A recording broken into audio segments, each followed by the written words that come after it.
τον πολιτικό μηχανικό, τον κύριο Αντώνη Κορόζη. Κύριε Κορόζη, καλή σας ημέρα. Καλή σας μέρα και σας. Είστε μέλος της Συντονιστικής Επιτροπής. Έγινε μια προσπάθεια στην οποία ο κόσμος ανταποκρίθηκε χθες το βράδυ. Και το πρώτο που θέλω να σας θέσω ως ερώτημα είναι ποιες είναι οι απορίες που έχει ο κόσμος για να πάει να ψηφίσει την Κυριακή στο δημοψήφισμα. Τι σας εξέφρασαν, τι ερωτήσεις δεχθήκατε χθες που κληθήκατε να απαντήσετε. Έχει προκηρυχθεί ένα δημοψήφισμα το οποίο είναι ασαφές ως προς την διατύπωσή του και στρεβλός σε αυτό το οποίο καταλαβαίνει ο κόσμος ως ερώτημα. Είναι χαρακτηριστικό ότι την Κυριακή θα κληθούμε να απαντήσουμε σε ένα κείμενο το οποίο είναι ένα τίτλο στο ψηφοδέλτιο, ο οποίος έχει αγγλικά πάνω σε κείμενα τα οποία ήδη είχαν αποσυρθεί και βέβαια μετά και το τέλος του προγράμματος δεν έχουν και κανένα πρακτικό νόημα. Αυτή τη στιγμή η χώρα μας βρίσκεται εκτός προγράμματος, έχει κλείσει αυτό και ήδη η κυβέρνηση, από ό,τι κατάλαβα, στην καλύτερη περίπτωση ζητάει ένα τρίτο πρόγραμμα, ένα τρίτο μνημόνιο. Αυτό σημαίνει όμως ότι θα έπρεπε σαν χώρα να αποφύγουμε μια ταλαιπωρία άσκοπη, μια διχαστική ταλαιπωρία πρώτα απ' όλα, με κινδύνους προφανείς για την κοινωνική μας συνοχή και να μην γίνει αυτό το δημοψήφισμα. Είναι τελείως παράτερο, γιατί κανένας δεν αμφισβητεί και δεν πρέπει να αμφισβητεί τον πατριωτισμό της άλλης πλευράς. Και είναι πολύ θεμιτό να γίνουν συζητήσεις και από τη μία και από την άλλη πλευρά και διοργανώσεις πολιτών, αλλά θα έπρεπε η κυβέρνηση να ξέρετε ένα τέτοιο εθνικό ζήτημα, αφού το ένα δημοσιονομικό ζήτημα το ανοίγαγε σε εθνική σημασία ζήτημα, θέτοντας και συνταγματικές, αν θέλετε, αμφιβολίες για την νομιμότητά του, θα έπρεπε να έχει και εύλογο χρόνο για να συζητηθεί. Στο πιεσμένο χρονικό διάστημα των 5 ημερών, βλέπω ότι η πραγματική συζήτηση θα εξελιχθεί σε ένα άλλο διακύβευμα. Μένουμε στην Ευρώπη ή φεύγουμε εκτός Ευρώπης και ευρώ, διότι και τα δύο είναι συνδεδεμένα. Εμένα τώρα θα με ξεμπερδέψετε λίγο, και όχι μόνο εμένα, τους περισσότερους από τους Έλληνες πολίτες. Βεβαίως, θα προσπαθήσω όσο μπορώ καλύτερα. Η δική μας η άποψη είναι ότι πρώτα απ' όλα εμείς λέμε ναι στην Ελλάδα. Είμαστε Έλληνες πατριώτες, οι οποίοι αντιλαμβανόμαστε το ζωτικό χώρο επιβίωσης του εθνικού μας συνόλου στην Ευρωπαϊκή Ένωση. Δεν ανήκουμε ούτε στα Βαλκάνια, ούτε στη Μέση Ανατολή, ούτε στον τρίτο κόσμο. Η Ελλάδα είναι μια ανεπτυγμένη κοινωνία, είναι μια σύγχρονη ευρωπαϊκή κοινωνία, είναι η χώρα που γέννησε τις ευρωπαϊκές αξίες και είναι αναπόσπαστο κομμάτι της Ευρώπης. Επειδή λοιπόν είμαστε Έλληνες, λέμε ναι στην Ελλάδα. Το ναι δεν ταυτίζεται ούτε με τις προτάσεις της ελληνικής κυβέρνησης, οι οποίες και αυτές είναι επέσχυντες και αν θέλετε θα φέρουν νέο μνημόνιο και νέες στερήσεις στον ελληνικό λαό, ούτε με τις προτάσεις των θεσμών. Το ερώτημα όπως τίθεται είναι πλαστό, διότι τα μέτρα τα οποία προτείνει και η ελληνική κυβέρνηση είναι μέτρα εισπρακτικά. Τα 8 δις από τα 10 δις των δανειστών είναι 2 δις διαφορά της ίδιας νοοτροπίας. Επιβαρύνουν με άμεσους και έμεσους φόρους, με ασφαλιστικές εισφορές που θίγουν τους φορολογούμενους, οι οποίοι ήδη έχουν εξαντληθεί εδώ και 6 χρόνια. Ο ΣΥΡΙΖΑ με την πρότασή του υιοθέτησε την αποτυχημένη πολιτική των προηγουμένων κυβερνήσεων.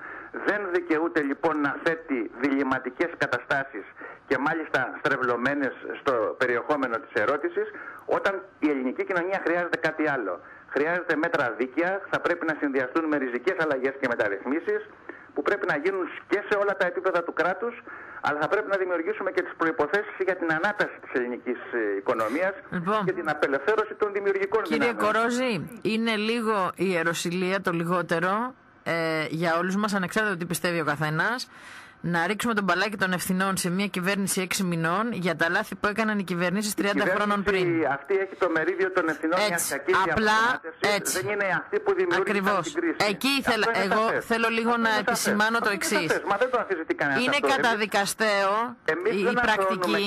Εμείς είμαστε κίνηση πολιτών, η οποία δεν μας απασχολεί η πολιτική και η κομματική. Μισό λεπτάκι όμως, να βάλετε μια ανατελεία να σας πω λίγο κάτι. Δεν μπορούμε λοιπόν από τη μία πλευρά να καταδικάσουμε, όπως είπαμε, μια κυβέρνηση 6 μηνών και να πούμε ότι η καλύτερη των καταστάσεων ήταν η προηγούμενη. Και θα το πω γιατί. Μόνο στην περίπτωση που δεν υπήρχε δόλος προεκλογικά. Εδώ το κρατάω. Δηλαδή, αν ο κύριος Τσίπρας.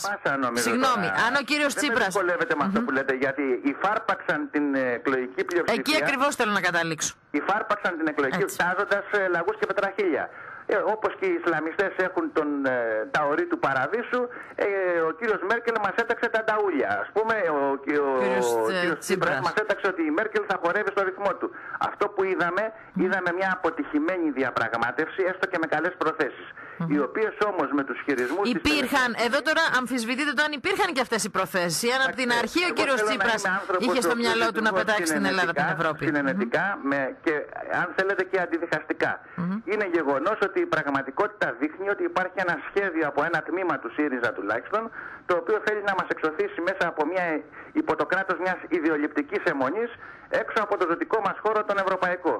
Γι' αυτό ακριβώς το ερώτημα που πρέπει να απαντήσει η ελληνική κοινωνία, εγώ είμαι θετικό στο δημοψήφισμα να σας πω, παρά την αντισταγματικότητά του. Πρέπει και η ελληνική κοινωνία κάποτε να ενηλικιωθεί, γιατί το πραγματικό ερώτημα... Και να αναλάβει το βάρος των ευθυνών του, όχι μόνο για την ψήφο και τη λαϊκή του. Οι Έλληνες είναι πανέξυπνοι, απλά έχουν μια τάση να φορτώνουν τα πράγματα, αν θέλετε, τις ευθύνες τους άλλους και στο πολιτικό σύστημα. Δεν θα συμφωνήσω, όχι, δεν θα συμφωνήσω εδώ. Ο Έλληνας αυτή τη στιγμή είναι διχασμένος. Είτε το θέλουμε να το καταλάβουμε ή όχι. Εγώ λοιπόν θέλω και καλούμε να μου απαντήσετε στο εξής ερώτημα κι εσείς, και όπως το ερώτημα αυτό το θέτω και σε άνθρωπους που είναι στο τιμόνι της πολιτικής αυτές τις μέρες, είτε είναι στο ΣΥΡΙΖΑ, είτε προέρχονται από άλλους κομματικούς χώρους. Εγώ την Κυριακή θέλω να πάω να ψηφίσω. Θέλω να μείνω στην Ευρώπη όμως, αλλά δεν θέλω τα μέτρα που επιβάλλουν οι θεσμοί. Τι θα ψηφίσω, κύριε... Κοιτάξτε, θέλω εγώ να είμαι απολύτως ειλικρινής. Κορόζη, τι θα ψηφίσω? Δεν ζόρι να πείσω κανέναν για κάποιο... Δεν πείθω κανέναν, θα με βοηθήσει κάποιος. Τι ψηφίζω την Κυριακή? Έχεις να επιλέξεις μεταξύ της παραμονής στην Ευρώπη και μιας πολύ κακής οικονομικής προοπτικής, με δυσκολίες που θα σου επιτρέπει όμως να έχεις την ελπίδα της ανάταξης, και έχεις να επιλέξεις μεταξύ μιας εθνικής καταστροφής. Αυτό που βλέπουμε τώρα είναι παιδικά παιχνίδια μπροστά σε αυτό που θα ακολουθήσει την αμέσως επόμενη εβδομάδα. Εδώ λοιπόν δεν πρέπει κανένας να λέει ότι υπάρχουν μαγικές λύσεις. Μαγικές λύσεις έταξε ο ΣΥΡΙΖΑ και είδαμε που φτάσαμε. Τα πράγματα είναι δύσκολα. Και τα έφερε και σε αυτό. Μπορεί να μην δημιούργησε την κρίση ο ΣΥΡΙΖΑ, αλλά διαχειρίστηκε με τέτοιο τρόπο την εξουσία που χειροτέρεψε τα πράγματα. Εάν έκανε τη συμφωνία όταν ανέλαβε την εξουσία και υπήρχε και θετική άβρα ακόμα και από αυτούς που δεν τον ψήφισαν και στην Ελλάδα, αλλά και αποδοχή του στην Ευρώπη, θα είχε πετύχει πολύ καλύτερα αποτελέσματα. Τι να είχε κάνει, να δεχτεί δηλαδή τα πιο σκληρά μέτρα που πρότειναν οι θεσμοί? Αλλά νομίζω ότι από το mail Χαρδούβελη και το 1,5 δις το να φτάσει σε μέτρα 8 και 10 δις, υπάρχει μια τεράστια απόσταση. Κύριε Κορόζη, ήταν κάτι... Δεν είδα και 5 μήνες το ΣΥΡΙΖΑ να παίρνει ένα μεταρρυθμιστικό μέτρο. Δεν είδα. Εδώ υπάρχει ένα μεγαλύτερο... Υπάρχει ακόμη ένα θέμα πολύ σοβαρό, ότι υπήρξε μια καθυστέρηση αρκετών μηνών, για το οποίο έχει μιλήσει και ο κύριος Μητρόπουλος που είναι του ΣΥΡΙΖΑ, και που ο άνθρωπος έβλεπε ότι μέσα από όλη αυτή τη διαδικασία και αυτή την καθυστέρηση, αυτό το τίμημα θα το πληρώσουμε πολύ πιο ακριβά. Όμως, αντί τη δεδομένη στιγμή να βλέπουμε να υδρώνει το αυτή των Ευρωπαίων, να μου επιτραπεί η έκφραση όσο λαϊκή κι αν είναι, βλέπουμε ότι σήμερα και η Γερμανία, υπάρχουν κόμματα στη Γερμανία, στη γερμανική κυβέρνηση, οι οποίοι ζητάν πλέον και αυτοί ένα αντίστοιχο δημοψήφισμα. Μήπως τελικά. Την εικόνα του στην επικοινωνιακή στηρίζουν το όχι. Έτσι. Μήπως τελικά. Υπάρχουν κύκλοι στην Ευρώπη οι οποίοι θέλουν να μας πετάξουν έξω. Με τη συμπεριφορά τους, ειδικά ο κύριος Σόιμπλε. Ο κύριος Σόιμπλε είχε φτάσει το 2012 και είχε προτείνει στον κύριο Βενιζέλο, και φυσικά προς τιμή του κύριου Βενιζέλου το αποδέχτηκε, μας έδιναν και 50 δις μπόνους για να βγούμε εκτός ευρώ.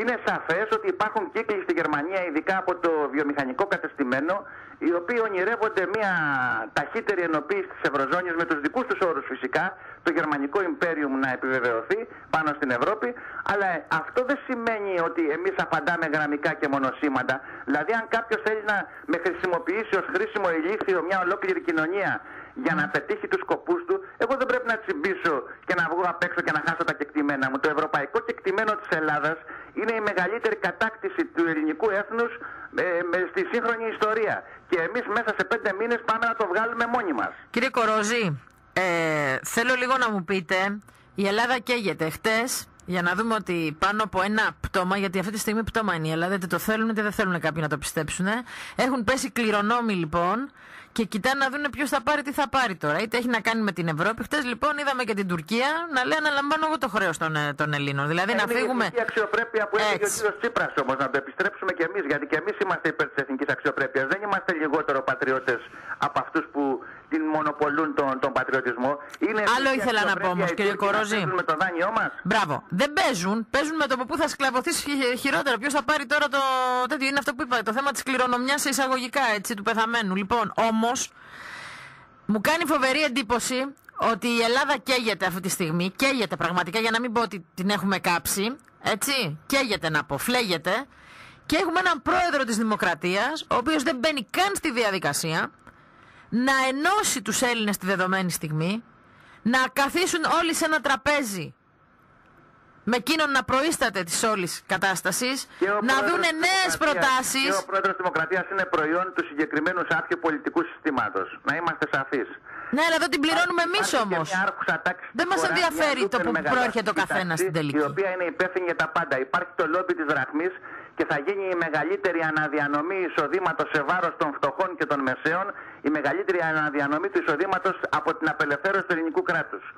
Αυτό το οποίο θα γίνει με την επιστροφή στη δραχμή θα είναι η υποτίμηση κάθε αξίας, κάθε αξιακού περιουσιακού στοιχείου των Ελλήνων και η επιστροφή όλου αυτού του πλούτου που έχει διανεμηθεί σε όλο το φάσμα της ελληνικής κοινωνίας στα χέρια των ολίγων των παρανόμων που έβγαλαν τα λεφτά τους έξω.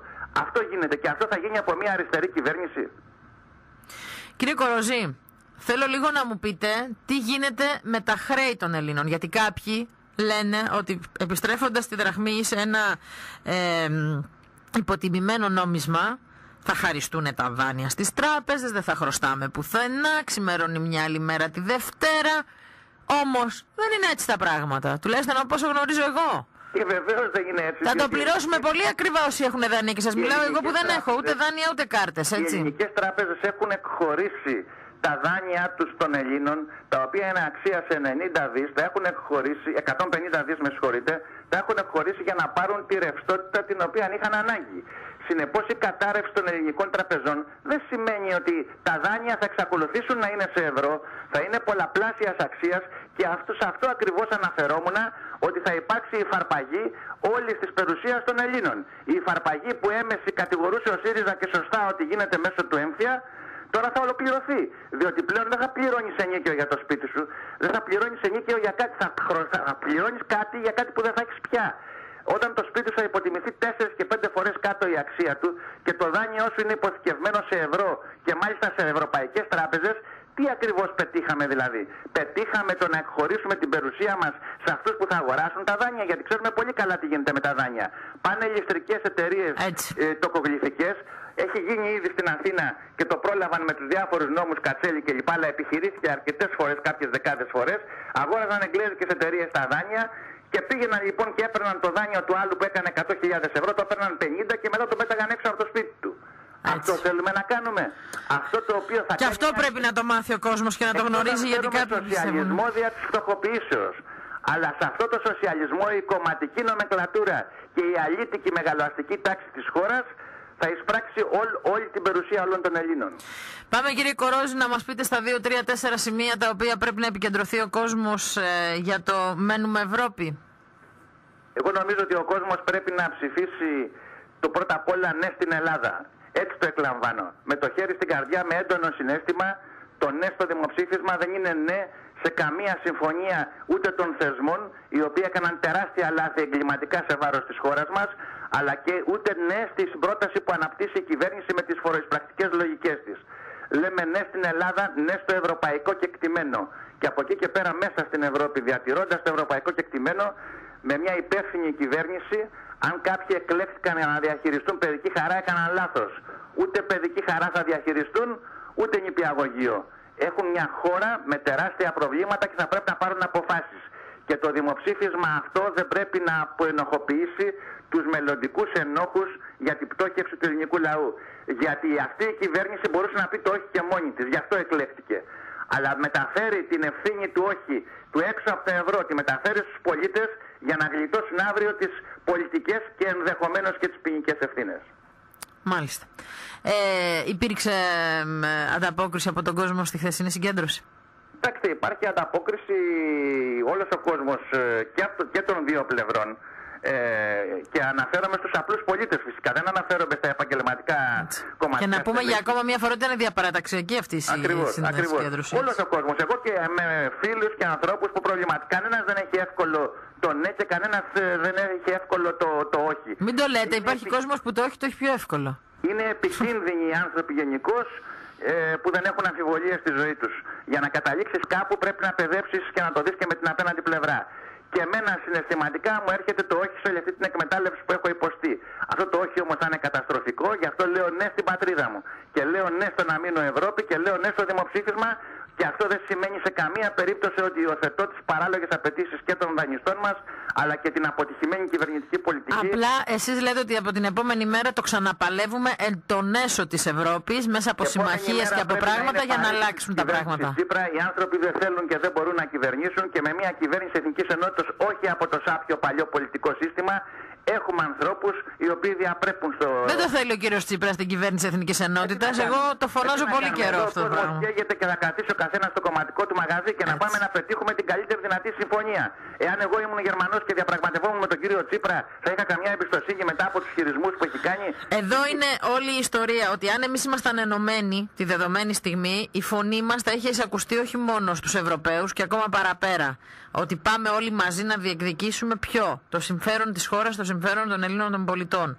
Όμως τη δεδομένη στιγμή, και το ξαναλέω, θα περίμενα από τον πρόεδρο της Δημοκρατίας εκείνος να κάνει το πρώτο βήμα για να ενώσει όλα τα κόμματα, όλες τις κομματικές παρατάξεις, και να προείσταται αυτός μιας πρότασης προς την Ευρώπη, έτσι, που θα απαλύνει τον πόνο των Ελλήνων οι οποίοι έχουν ματώσει πλέον, και αυτό είναι δεδομένο. Δεν αμφισβητείται ότι ματώνει ο κόσμος καθημερινά, με το σκεπτικό ότι καθόμαστε και μετά πάμε και ένα βήμα πάλι πιο πέρα στην Ευρώπη, όπου βρίσκουμε τους συμμάχους, ειδικά του Νότου, που έχουμε πολλά κοινά, έτσι, και μπαίνουμε σε μια διαδικασία να διεκδικήσουμε μια καλύτερη Ευρώπη έτσι όπως τη θέλουμε όλοι. Να θυμίσω αυτό που είπατε είναι πολύ σημαντικό, να βρούμε τους συμμάχους του Νότου. Να θυμίσω λοιπόν ότι ο πιο ένθερμος υποστηριχτής μας, ο Πρωθυπουργός της Ιταλίας, ο Ματέο Ρέντσι, ο οποίος έχει βάλει πλάτη και έχει κοντραριστεί, είπε το εξής, απευθυνόμενος όμως και ειδικά για τον κύριο Τσίπρα. Κανένας δεν είναι πιο έξυπνος από τους άλλους και όπως εμείς μειώσαμε τις πρόορες συντάξεις, πρέπει να το κάνουν για παράδειγμα και οι άλλοι.